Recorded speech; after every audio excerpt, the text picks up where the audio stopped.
So I have been detoxing, taking a break from social media.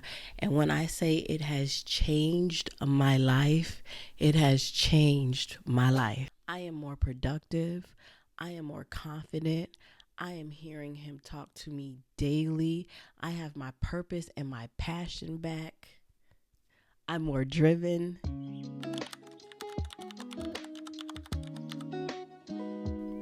Hey, welcome back to the Glow Up Collective. I'm Latana.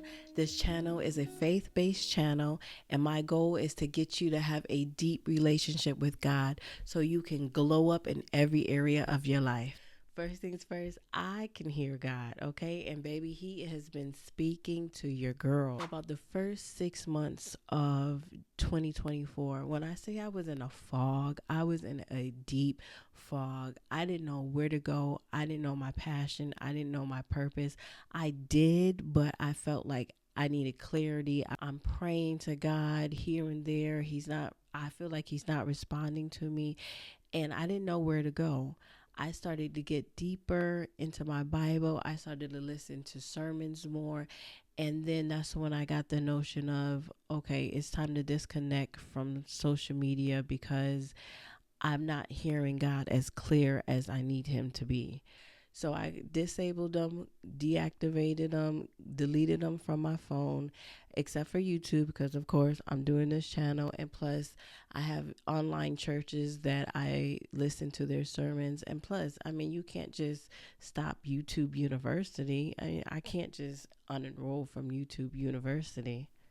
And it's funny because when you tell people that you are not on social media, that you're taking a break, they're like, you're taking a break from social media? How can you do that? Like, social media has poisoned us, low key poisoned us. It's giving us information, but it's low key poisoned us, okay? So I've been off of social media for about 3.5 months now. And what made me realize it was time to get off was, first of all, I was spending way too much time mindlessly scrolling, going through 101 emotions. You know, 1 minute you're laughing, 1 minute you're crying, 1 minute you're mad, which study shows that is absolutely not good for your mental health. It was starting to affect me. I was less productive because you go on social media for about 5 to 10 minutes, so you think, and 2 to 3 hours later you're still scrolling, and now you don't miss your time frame to do what you were supposed to do. Second of all, I was getting low key depressed. It was getting your girl low key depressed. I'm watching everybody's highlight reels because they only show the good stuff. So I'm watching them accomplish their goals, buying houses, starting business, losing weight, and I'm over here feeling like, what's wrong with me? My self-esteem is going down because I feel like I can't accomplish goals. And when I think about it, I truly think that's why I was in such a fog in the beginning of 2024. Like, what can I do, what I'm supposed to do, Lord? Which brings me to my third point. It was making me farther away from God. I wasn't hearing Him. I'm praying and He's not answering, and I feel like He's not responding. But once I start disconnecting from social media, once I disconnected from it, when I tell you God has been talking to me and hasn't stopped, and literally was the reason why I started this channel officially, because He told me, start now. And I started on December 31st, 2024 is when I recorded my first video for this channel. Check it out if you haven't did it. But that was only because God was on me hard. He told me, get up, get yourself together, girl, and record that video. So the first benefit I saw from deactivating my social media was I had all this free time. Where did these hours in the day come from? Were they always here? Like, I got 3, 4 hours to do what? It's just me. I have hours to do a lot of stuff. Like, was I really on social media that much and that long that it was just taking up my time like that? Productive right away. I started doing things that I was supposed to do months ago, especially like around my house, like the little things that you want to do, the little things you want to fix or rearrange that seems like you never have time to do it. House been clean, house is nice and rearranged. I love it here.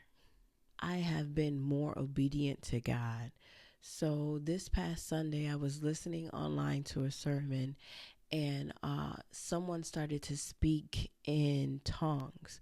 And baby, when I say I felt that thing through me and I began to pray, and what I heard was 5 a.m. prayer. Now, to know me is to know that homegirl like her sleep. To know me is to know that I am the snooze queen. So when he said 5 a.m. prayer, I said, okay, Lord.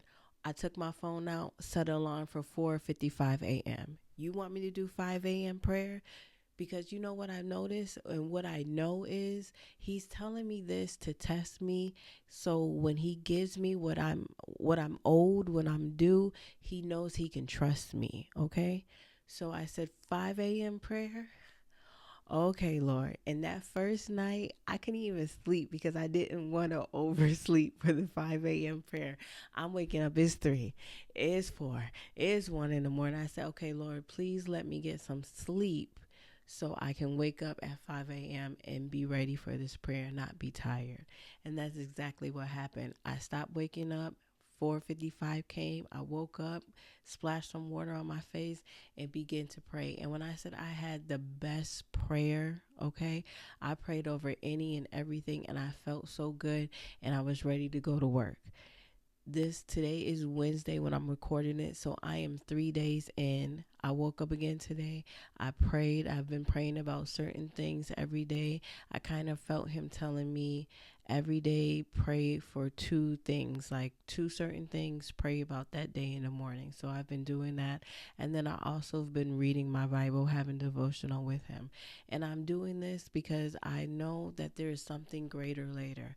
I'm showing him that I can be obedient now, so when he gives me what he has in store for me later, I know I can handle it because I've been obedient. It's a trust thing. He's testing me to trust me, and it's also trusting myself. I'm doing what I say I'm going to do. I said I was going to wake up at 4:55 a.m. because God told me to, so I'm doing it, and I'm building trust within myself and within God. We have been rocking 1 to 1. And when I say God is quick with the answering, so I got a letter in the mail that I did not agree with. And I spoke to it. I said, Lord, I don't have the money for this. So I'm putting this in your hands. Either you take care of it or you give me the money to take care of it. In the name of Jesus, amen. And I walked away from it. Later on that day, I was having Thursday night Bible study on with, I like Pastor John Hanna's New Life Church.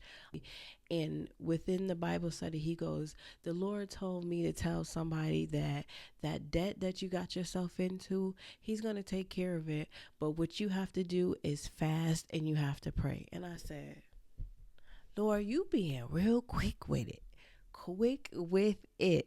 Last year, I felt like I was working like a dog, okay? Paying these bills, paying off student loans, just working to pay this off. Didn't take not one vacation. I went to New York, but that was a couple of days. But did not take one vacation. Didn't I felt like I didn't enjoy my money last year. And this year he told me, work your schedule around what I'm telling you to do. Stop working like a dog, because at the end of the day, these bills will still be here, okay? Work around, put your schedule around what I have given you, the assignment that I have given you. Do that first and work your schedule around that assignment. And when I tell you I'm sleeping, I'm enjoying myself. I still have money to pay these bills, but I feel, because I have been talking to him so much, I have this confidence now. I have this faith now that he's going to take care of everything. He wants me to do what he has called me to do, and he's going to take care of everything else. So there's no need for me to work like a dog, work like a fool. I think it says something like that in the Bible about working like a fool. I'm making my schedule work for me and for my God. He wants me to do certain things, so I schedule that first, and then I schedule my work schedule around that. This month, although we're only halfway through, I have had so much peace so far. I'm not stressed out. I'm not working like a dog. I am just flowing. I have so much clarity in my purpose and in my vision for 2025. I hear him. I have faith in what he tells me to do. I'm excited about 2025. Like, I have never been this excited about a year in my life, but that's all because I can hear him clearly. And it's just mind boggling to me that social media was interfering from that. I disconnected from something that was not serving me. I'm not saying I'm disconnecting from social media forever. I figured I would give myself about 6 good months to just detox from it. And when I tell you I don't miss it, I don't even miss it, okay? I didn't even know TikTok was being banned, okay? That's how much I didn't miss it. So I'm going to give myself about 6 months to see where I'm at that point. And I think, just to build this relationship up that I'm having with God. In this season of my life, I really feel like God is not playing with me and I am not playing with him. And he is not playing with his people. If he is telling you to do something, baby, do it. When I tell you, I feel from the bottom of my heart that this is the year of manifested blessings, okay? Everything that you have hoped and prayed for and steadfast on, he is blessing you this year. But you have to be on your game. You have to be consistent, and you have to be obedient, and you have to have time with him. You have to gain that trust with him, and you have to gain that trust with yourself. If you made it this far, thank you for watching episode number 2 of the Glow Up Collective. I mean, we're kind of locked in now, so you might as well like and subscribe and share too. Don't forget to watch episode 1, and let's glow up together, fam. Bye.